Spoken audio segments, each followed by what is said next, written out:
Hello all and welcome. Today on display we have another complication, the automatic winding system.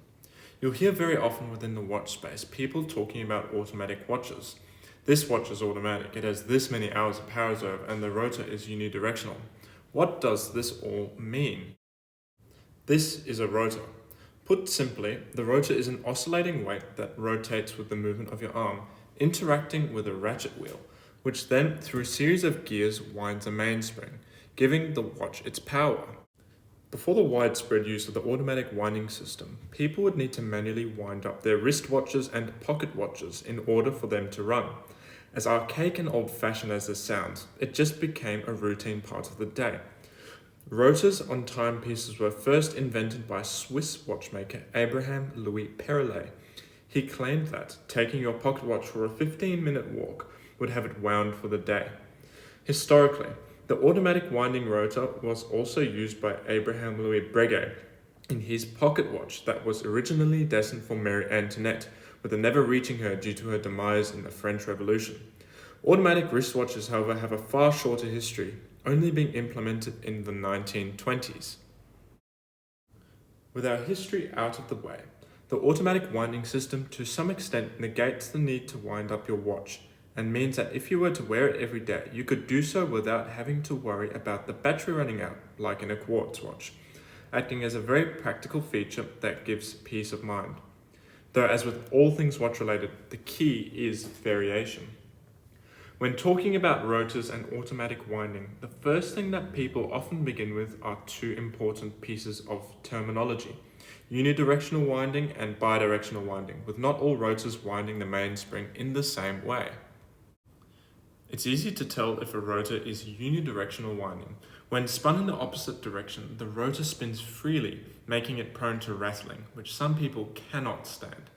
This is done intentionally though, with it allowing the rotor to wind the mainspring in larger increments from smaller movements of the wrist.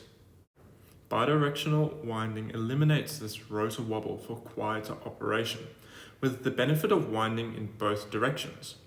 In my experience, the technical advantages even out for a similar wearing experience, with the rotor wobble of unidirectional being the only major tell between the two.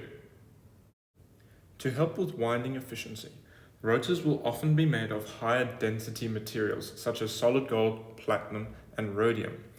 Attaching these rotors to the back of the movements has been achieved in a couple ways in the past, but with the most widespread method now being ball bearings. Introduced in 1948 by the brand Eterno, they allow the rotor to spin freely with as little friction as possible. First and foremost though, rotors are functional. But when brands are looking to start decorating the movement, the rotor will be first in line as it covers large quantities of the base plate underneath. Here on the Laco Bordeaux reference 861876, the rotor has some very attractive decoration applied to it, with Geneva striping featured on the center and precise needle etching on the periphery of the rotor. Decoration like this can give the movement visual interest as well as showing attention to detail from the brands themselves. While functional, rotors can be very unattractive components, blocking many large spaces that could otherwise be finely decorated. A solution to this? Simply cut out the middle. On this Frederic Constant Classics World Timer reference FC718WM4H6, the rotor has been skeletonized, which gives a far better view of the in-house caliber.